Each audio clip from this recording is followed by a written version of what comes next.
Third Temple. Alam naman po natin ang usap-usapan tungkol dito sa Third Temple na itinatayo sa Israel. At ang malulukot po dito ay hindi po yung totoong Kristo, kundi po yung Antikristo. Bilang leksyon po sa mga Hudyo na nagtaksil po sa ating Panginoong Hesus. Mga Hudyo na hindi po nakinig sa Ebanghelyo ng ating Panginoong Hesus. Yan po ang parusa sa kanila. Binigyan sila ng isang peking Kristo. At dahil po dito, ito pong pinuno ng nanuluklok sa Third Temple, siya po ang magpapatupad ng New World Order. Yan po ang dahilan kung bakit marami rin pong umaalma dito sa Israel. Pero ang pinoprotektahan po kasi dito is yung teritoryo. Dahil dito sa teritoryong ito, nandito ang mga pangako sa kanila tipan ng Diyos. So, gusto pong wasakin talaga ito at ayaw po nila na magbalik uli ang Israel at maging nasyon.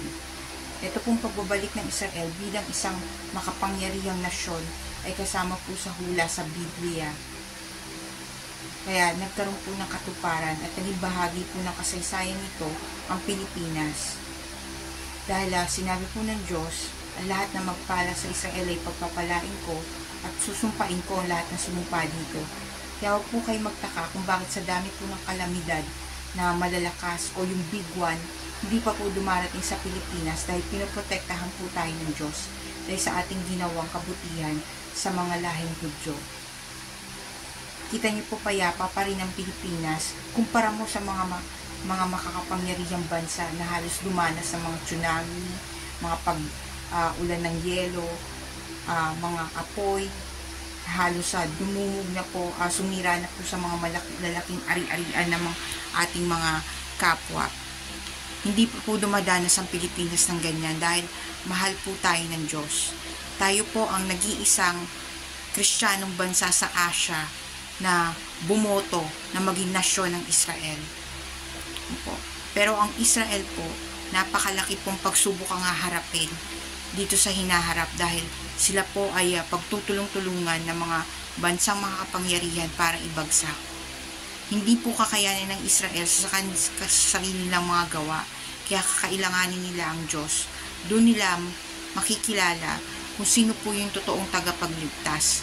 Doon nila makikilala na yung tagapagligtas dati na hinula ng Isaias, yun po yung darating ngayon. Yung pinapako po nila. Yung sinakdal po ng mga sinagoga. Ito po kasi mga Hudyo, yung dati po, nagkaroon po sila ng parang insecurities sa ating Panginoong Hesukristo nung nasa templo siya.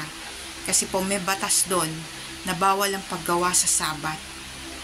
Meron pong may sakit na ketong o may sakit na malalang karamdaman. Lumapit po siya sa Panginoong Hesus dahil matagal na siya naghihirap. Hindi po nagdalawang isip ang Panginoong Hesus na siya'y pagalingin, gamutin. At nakita po ito ng mga taga-sinagoga, ng mga matatanda, mga opisyal sa templo. Kaya sabi po nila, at sino kang anak ng Diyos? Hindi mo baga alam na batas na hindi ka dapat gumawa sa Sabat? Siyempre po, kahit sino po tao na professional, gamitin ng common sense. Alangan naman, emergency na, sasabihin mo, holiday ngayon, Sabado, bukas ka nalang bumalik, bukas kita gagamutin.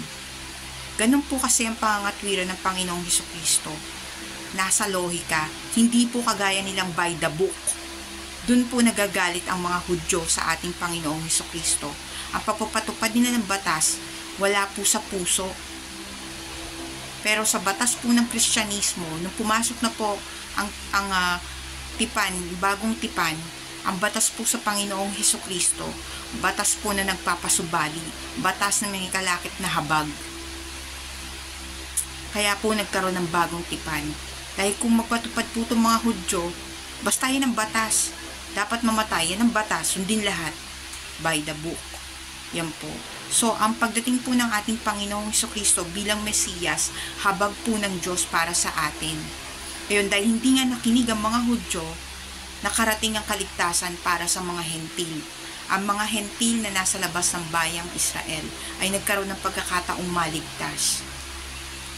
Yun po yun. Ang Kristyanismo po kumikilala rin sa mga Hudyo dahil ang ating Panginoong Hesukristo ay sinilang ho sa Bethlehem, sa lugar na tinatawag na Bethlehem. Kaya ang Kristyanismo po o ang Iglesia, diyan po nanggaling yan sa Jerusalem dahil diyan po nangaral ng Ebanghelyo ang 20 apostol ng ating Panginoong Hesukristo. Ang pinakahuli sa lahat, pinakabata, ang apostol na si Juan na naglagay po ng kasulatan sa mga pahayag sa Revelation, sa Patmos. Siya po yung kahuli-hulihang namatay sa katandaan. Pero meron pong isang apostol na siya po ay apostol ng mga hentil na hindi kabilang po dun sa 12. Nangaral po siya sa iba't ibang panig po ng Asia, sa Turkey, sa Macedonia. Nagkalat po ang Kristyanismo noon. Kung hindi na po mapigil ang paglaganap ng Kristyanismo, nagamit po sa politika. Ngayon po, nung namatay na po ang mga apostol, may mga nagbawas po sa banal na kasulatan. Ngayon, itong authorities na to, nagpalaganap po ng maling Kristyanismo. Yun po yung nakarating sa ating bansang Pilipinas. Pero nagkaroon po na maraming mga sekta ang Kristyanismo, nagkaroon ng Protestantismo, Iglesia Metodista, Iglesia Luterana, at mga iba't iba pa. Pero, Kristyanismo po, iba-iba nga lang ang mga doktrina, iba-iba yung may mga doktrinang mali ng konting doktrinang mali, may mga doktrinang maraming mali, ganun po. Pero Kristyanismo pa rin po sila, naniniwala po sila sa ating Panginoong Hesukristo, kaya tinawag po na Kristiyano. Gusto lang po nating lawakan ang ating pangunawa dito sa kaganapan po nangyayari.